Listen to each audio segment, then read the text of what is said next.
Söz verdiyim kimi beynəlxalq nomenklatura izahını atıram.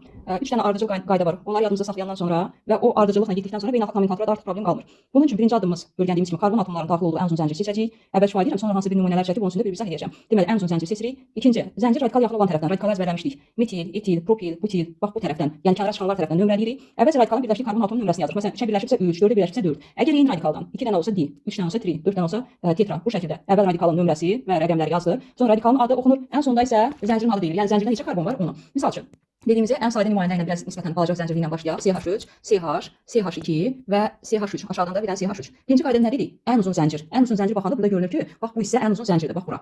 Ən uzun zənciri seçdik. Və ən uzun zəncirdə görürsüz o dairənin içində neçə karbon var? 4 dənə karbon var. Və şaxə yaxın tərəfdən. Şaxəmiz bax bu kənara çıxanda yaxın tərəfdən həmişə qayda odur ki, ona yaxın tərəfdən nömrələyirik. Baxın, sağdan nömrələsən 1, 2, 3-ə düşər. Sağdan nömrələsən, bu yadınızda saxlayın. Soldan nömrələyəndə isə 1, 2-yə düşür o şaxə. Deməli biz ən yaxın tərəf hansı tərəfə götürəcəyik? Soldan. 1, 2, 3 və 4. İndi baxırıq. Bayaqlar dedik CH3. Karbonu bir dənə olanda CH4-də metan deyirik. Bir dənə hidrogen çatmayanda metil deyirik. Yəni bunun adı nə olacaq? Metil. Dedik ki, əvvəlcə radikalın, yəni şaxənin nömrəsi 2-yə düşür nə?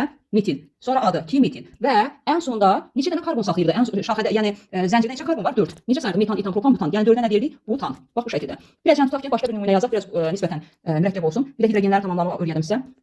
Tutaq ki, belə bir formul 4 dənə, 5 dənə yazaq yaxşı. Bura bir dənə karbon. Əvvəlcə yadınızda saxlayın ki, rəqəm burada hidrogenləri necə tamamlayırıq? Üzvü birləşmələrdə karbon valentliyi 4 olduğuna görə elə eləməlisən ki, xətt və hidrogen sayı bir yerdə 4 versin. Elə bir bax, bura bax, bir dənə xətt burdadır. Yanına 3 dənə hidrogen yazacaqsan ki, 4 olsun. 2 xətt var düzdürmü? Yanına 2 dənə hidrogen yazarsan 4 olsun. Burada 1 xətt, 2 xətt, 3 xətt, birini yazdın ki 4 olsun. Eyni qayda 1, 2, 3, birini yazırsan 4 olsun. Burada 1, 3-ünü yazırsan 4 olsun. Həmin qayda ilə bunları hidrogenləri tamamlayırıq. Bayaq dediyim ardıcıllıqla. Birinci deməli nədir? Ən uzun zəncir. Ən uzun zəncir baxan kimi bilir ki, budur.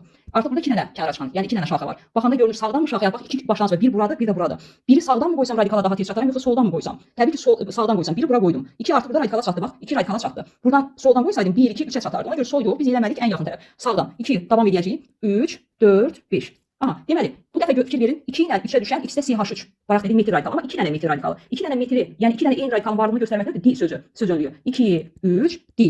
Yəni əvvəldən artırıq dimetil. Zəncirdə neçə karbon oldu? 5. 5-ə nə dedik? Pentan. 2, 3 dimetil pentan.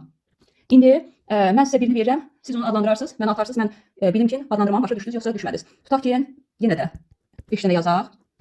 Və hidrogenləri tamamlayayım mən atın eyni zamanda. 2 dənə nümunə yazacağam. Sizin də adını yazarsınız. Təcrübəni mürəkkəbləşdirəcəm. Bir bu nümunənin adını sizdən gözləyirəm. Bir də misal üçün bu nümunənin. Burada ən uzun zəncir və hidrogenləri tutaq ki, tapa biləcəksinizmi?